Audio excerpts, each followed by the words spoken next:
வணக்கம். தமிழ் ஃபுட் கார்னரில் இன்றைக்கி ஒயிட் காராமணியை வச்சு மசாலா கிரேவி பண்ண போகிறோம். இந்த கிரேவி சப்பாத்திக்கு சைட் டிஷ்ஷாக வச்சு சாப்பிட்றதுக்கு ரொம்ப நல்லாயிருக்கும். சூடான சாதத்தில் விட்டு சாப்பிட்றதுக்கும் ரொம்ப சூப்பராக இருக்கும். இப்போ எப்படி பண்ணுறதுன்னு பார்க்கலாம். 1/3 கப் அளவுக்கு வெள்ளை காராமணி எடுத்திருக்கேன். இது 100 கிராம் இருக்கும். இந்த காராமணியை தட்டைப்பயிறுன்னு சொல்லுவாங்க. இதை இந்த பவுலில் சேர்த்துட்டு 2-3 தடவை வாஷ் பண்ணிவிட்டு 8 மணி நேரம் ஊற வச்சுக்கலாம். இந்த மிக்ஸி ஜாரில் 1/4 கப் தேங்காய் துண்டுகள், 15 நிமிஷமாக ஊற வச்ச 1 டீஸ்பூன் கசகசா.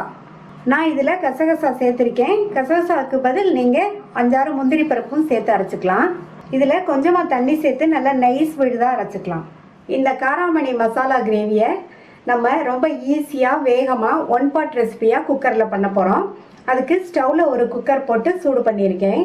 இதில் 2 டேபிள் ஸ்பூன் நல்லெண்ணெய் சேர்த்துக்கலாம். எண்ணெய் சூடானதும் அதில் ஒரு சின்ன பீஸ் பட்டை, 1/2 டீஸ்பூன் சீரகம், ஒரு பிரிஞ்சி இலை, இது எல்லாத்தையும் நல்லா பொரிய விட்டுறணும். 1/2 கப் அளவுக்கு பொடியை கட் பண்ண வெங்காயத்தை இதில் சேர்த்துக்கலாம்.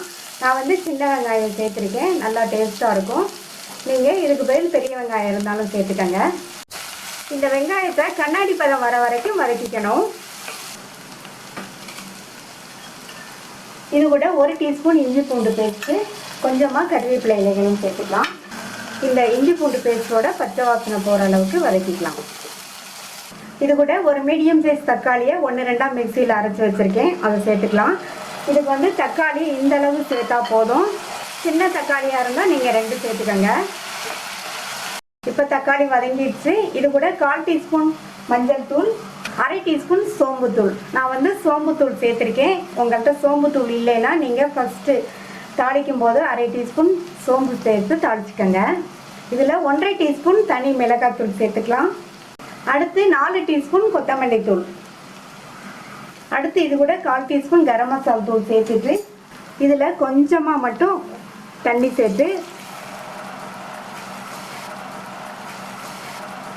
இப்போ நம்ம சேர்த்த மசாலா தூளோட பச்சை வாசனையெல்லாம் போயிடுச்சு. ஓரங்கள்லாம் நல்லா எண்ணெய் பிரிஞ்சு வந்துடுச்சு.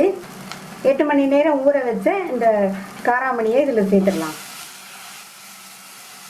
காராமணியை சேர்த்துட்டு மசாலாலேயே நல்லா ஒரு தடவை மிக்ஸ் பண்ணி விட்டுட்டு அரைச்ச தேங்காய் கசகசா விழுத இதில் சேர்த்துக்கலாம்.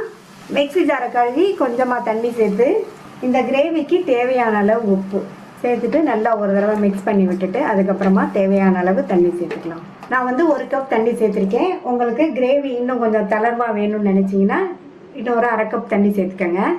இப்போ மூடி போட்டு ஸ்டீம் வந்ததுக்கப்புறமா வெயிட் போட்டு மீடியம் ஃப்ளேமில் 3 விசில் வேக வச்சுக்கலாம்.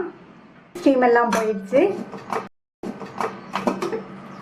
நல்லா கமகமன் வாசனையாக இருக்குது. நம்ம 8 மணி நேரம் ஊற வச்சதுனால 3 விசில்லையே நல்லா கரெக்டாக சாஃப்டாக வெந்துருச்சு.